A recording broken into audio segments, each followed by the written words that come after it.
नमस्ते दोस्तों, स्वागत है आप सबका सरकारी परीक्षा के यूट्यूब चैनल पे और स्वागत है आप सबका डेली करंट अफेयर के वीडियो सीरीज में। तो आशा करता हूँ आप सब अच्छे होंगे, स्वस्थ होंगे, आपकी पढ़ाई लिखाई सब कुछ सही दिशा में अच्छे से चल रही होगी। तो करंट अफेयर में यहाँ हम डिस्कस करते हैं जो इंपॉर्टेंट न्यूज़ हैं उनको मल्टीपल चॉइस क्वेश्चंस के फॉर्म में, साथ ही साथ उनसे जुड़े कुछ स्टैटिक पॉइंट्स भी डिस्कस करते हैं। तो मैं आशा करूँगा कि आप एक नोटबुक लेके बैठें और जो भी पॉइंट्स आ रहा है उसे नोट डाउन करते चलें और जो कन्वेंशनल तरीका होता है पढ़ाई का उसे फॉलो कर लेते हैं तो बेहतर रहेगा, ठीक है? तो स्टार्ट करते हैं विद फर्स्ट क्वेश्चन। पहला क्वेश्चन देखिएगा आपको स्क्रीन के ऊपर। ये पहला क्वेश्चन कहता है कि निम्नलिखित में से किस कंपनी ने डिजिटल परिवर्तन के लिए नोकिया से 5 साल के अनुबंध पर हस्ताक्षर किए हैं? Which of the following company has signed 5 year contract from Nokia for digital transformation? Option है A Microsoft, B Samsung, C Alphabet या D Wipro.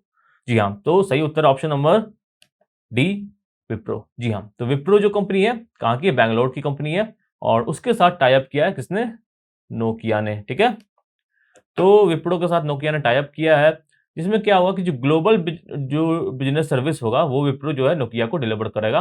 Global business service मतलब जो बिजनेसेस कोई किसी कंपनी को प्रोवाइड किया जाता है सॉफ्टवेयर के फॉर्म में, डाटा के फॉर्म में या कुछ इनपुट इस तरह का जो दिया जाता है वो नोकिया को विप्रो प्रोवाइड करेगा, ठीक है। तो genuine agreements build of partnership originally established 20 years ago, 20 साल पहले का एक्चुअल में ये पार्टनरशिप बना हुआ है और अभी ये फाइनली इसको सही तरीके से लाने की बात हो रही है। नोकिया के हेडक्वार्टर की बात करें तो ये फिनलैंड में इस पोसो में और विप्रो का हेडक्वार्टर कहाँ पे है? ये है बेंगलुरु में, ठीक है। आगे बढ़ते हैं, अगले सवाल पे आते हैं। सवाल संख्या 2 कहता है कि अंतर्राष्ट्रीय मुद्रा कोष ने वित्तीय वर्ष 2022-2023 के लिए भारत के आर्थिक विकास के अनुमान को 8.2% से घटाकर कितना कर दिया है?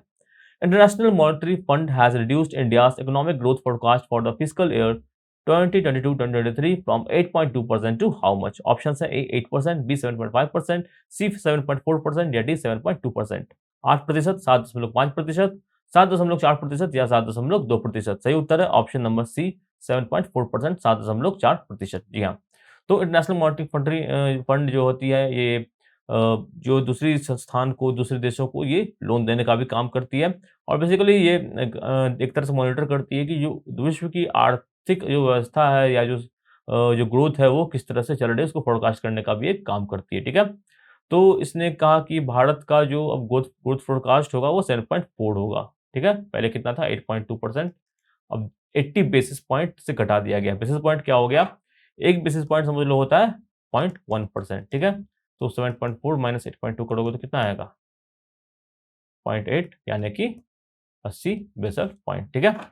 तो पहले यानी कि अप्रैल 2022 में जो इन्होंने एस्टिमेट किया था तो ग्रोथ फोरकास्ट में पाया था कि 8.2% की दर से जीडीपी भारत का बढ़ेगा, बट अब कितना कर दिया? अब 7.4% कर दिया। तो आप देख रहे हो कि ज़्यादातर जो रेटिंग्स हो रहे हैं उसमें जो भारत की जो अर्थव्यवस्था है वो थोड़ी-सी डाउनफॉल के क्षेत्र में आ रही है। इसके कारण कई सारे हैं, वॉर के कारण भी ये हो रहा है और अंतर्राष्ट्रीय मार्केट में भी जो कई सारी समस्याएँ होती हैं, उनके कारण उसको रिफ्लेक्ट करता है ये, ठीक है? अब इसकी बात करें तो रिज़र्व बैंक ऑफ इंडिया ने कितना ग्रोथ फोरकास्ट बनाया है भारत के लिए? 7.2% बनाया है, तो इससे अधिक ही उन्होंने आईएमएफ ने भारत का जो अर्थव्यवस्था है, उसकी ग्रोथ रेट को बनाया है, यानी कि 7.4% फोरकास्ट किया है और आरबीआई का फोरकास्ट है कितना? 7.2%, 7.2%। आईएमएफ की चीफ कौन है? क्रिस्टलिना जॉर्जिवा, ठीक है? अब बढ़ेंगे आगे, अगले सवाल पे आते हैं। सवाल संख्या 3 कहता है कि एयरपोर्ट काउंसिल इंटरनेशनल की रिपोर्ट के अनुसार दुनिया के शीर्ष 20 सबसे व्यस्त हवाई अड्डों की सूची में इंदिरा गांधी अंतर्राष्ट्रीय हवाई अड्डा का स्थान क्या है? What is the rank of Indira Gandhi International Airport in the list of top 20 busiest airports in the world as per the report of Airport Council International? Option number A 18वां 18th, बी 15वां 15th, सी 13वां 13th या D 10वां 10th। सही उत्तर option number सी 13वां यानी कि 13th। तो Indira Gandhi International airport ये कहाँ पे स्थित है? ये स्थित है दिल्ली में और इसकी रैंकिंग जो बिज़ीएस्ट रैंकिंग मतलब जहाँ पे सबसे ज़्यादा ट्रैफ़िक होता है, सबसे ज़्यादा उड़ानें उड़ रही हैं, निकल रही हैं, तो उसमें जो इसकी रैंकिंग है वो है 13th, ठीक है? आईजीआई की रैंक कितनी है? 13th, याद रखेंगे। और इंडिया का सबसे बिज़ीएस्ट एयरपोर्ट भी यही है, Indira Gandhi International airport. India का बिज़ीएस्ट कौन-सा है? दिल्ली का इंदिरा गांधी एयरपोर्ट, ठीक है? तो ये जो रिपोर्ट है ये जारी की गई किसके द्वारा? एयरपोर्ट्स काउंसिल इंटरनेशनल के द्वारा जारी की गई, ये भी याद रखेंगे। 20 जो वर्ल्ड के एयरपोर्ट है उनका नाम यहाँ पे दर्ज किया गया है। अब कहा जाए कि सबसे बिज़ीएस्ट एयरपोर्ट कौन था? वो है Hartsfield Jackson Atlanta International Airport. Atlanta यानी कि अमेरिका में स्थित है, यूएसए में। और जो टॉप 7 जो इसमें से थे एयरपोर्ट्स वो सभी यूएसए के थे, ठीक है? इसी के साथ आगे बढ़ेंगे अगले सवाल पे। सवाल संख्या 4 कहता है कि राष्ट्रमंडल खेल 2022 के उद्घाटन समारोह के लिए निम्नलिखित में से किसे भारत के ध्वजवाहक के रूप में नामित किया गया है? Which among the following have been named as flag bearer of India for Commonwealth Games 2022 opening ceremony? Option number A is Neeraj Chopra और निखित जरीन। नीरज चोपड़ा और निखित जरीन। ऑप्शन नंबर बी है मनप्रीत सिंह और पीवी संधू। सी है रवि कुमार दाहिया और लवलीना बोरवीन।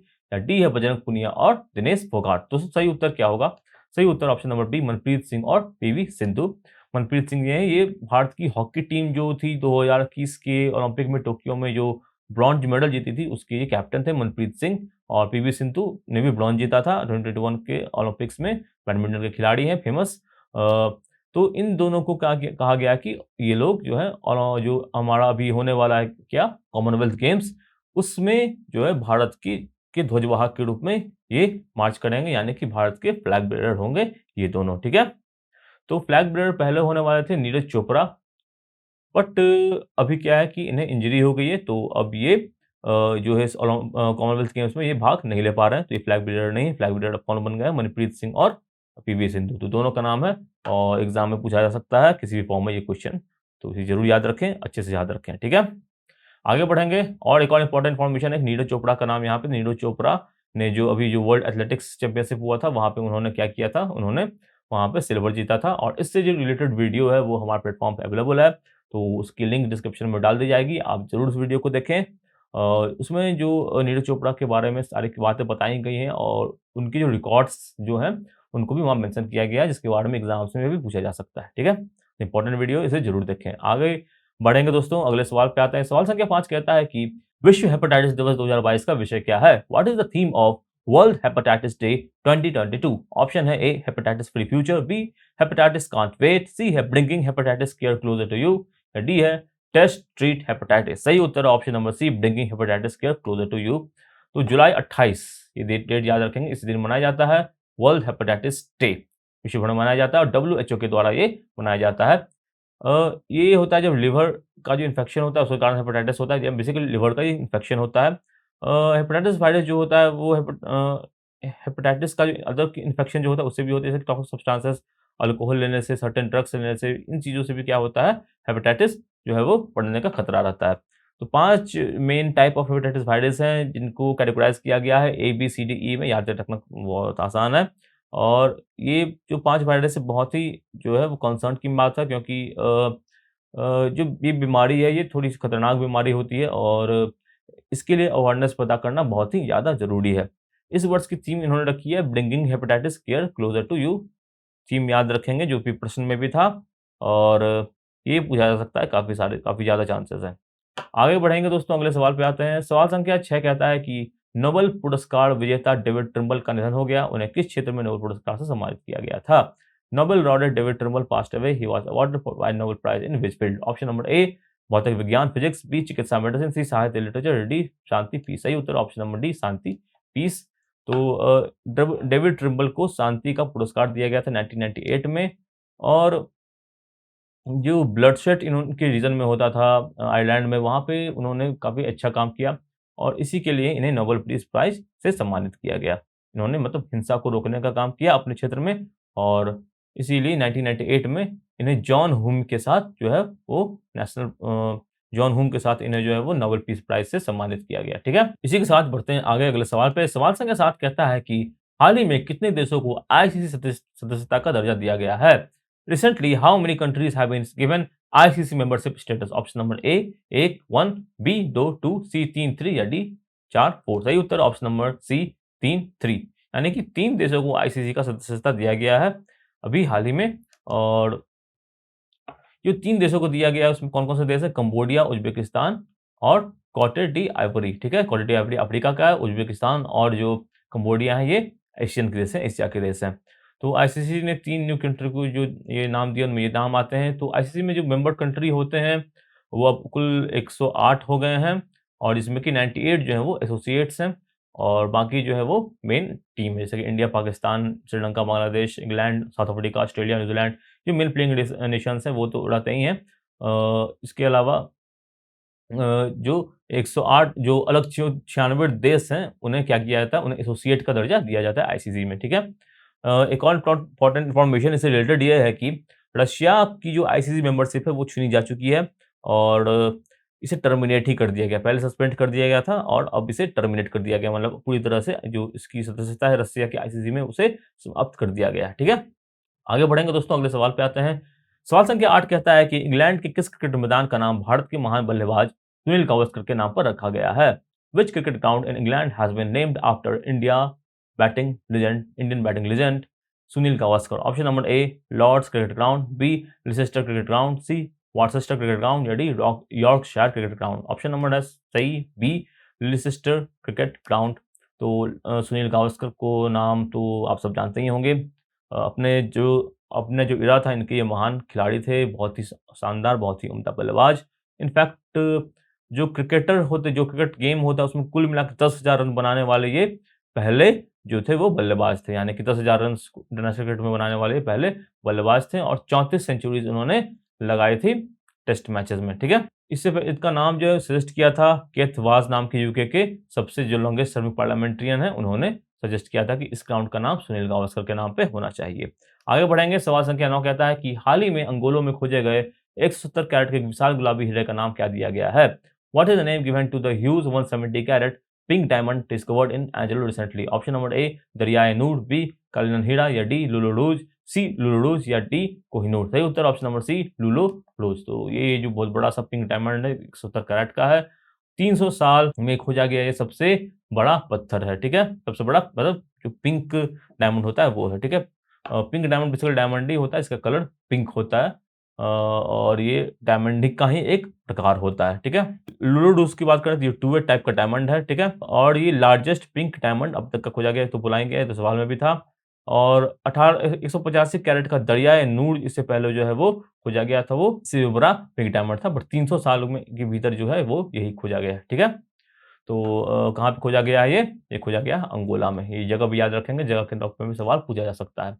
तो इसी के साथ बढ़ते हैं अगले सवाल पर। सवाल संख्या 10 कहता है कि the life and times of George Fernandes पुस्तक के लेखक कौन है? Who is the author of the book the life and times of George Fernandes? Option है A Rahul Ramagundam, B Rasheed Kidwai, C Sunil Khilnani या डी एफ्तिया पटनायक? सही उत्तर option number A Rahul Ramagundam. और पेंगुइन ने इसे प्रकाशित किया है जुलाई 25 को।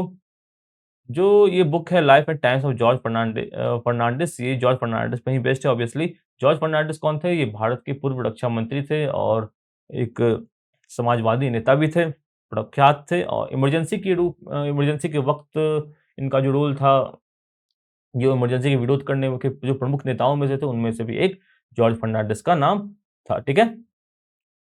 तो इनके बारे में जो डिटेल में कई सारी बातें इस बुक में बताई गई हैं। अभी क्या हुआ कि इमरजेंसी की 27वीं जो बरसी वो बनाई गई थी, इमरजेंसी 1975 में लगी थी, उसकी 47वीं जो बरसी मनाई गई थी, उसी अवसर पर इस पुस्तक को लॉन्च किया गया है। ठीक है दोस्तों? तो ये थे आज के इम्पोर्टेंट करंट अफेयर्स। आशा करता हूँ आपको ये वीडियो अच्छा लगा हो तो लाइक कीजिए, शेयर कीजिए दोस्तों के साथ, कमेंट में लिखिए आप किस तरह की वीडियो देखना चाहते हैं। करंट अफेयर को और अच्छे डिटेल में पढ़ने के लिए आप सरकारी परीक्षा की वेबसाइट को विजिट कर सकते हैं। वहाँ पे करंट अफेयर आपको टॉपिक वाइज़ देखने को मिलेगा। आपको मंथ वाइज़ देखने को मिलेगा, तो वहाँ से आप करंट अफेयर को एसेस कर सकते हैं अच्छे से, अगर आप करंट अफेयर्स पढ़ना चाहते हैं फॉर अ पर्टिकुलर एग्ज़ाम।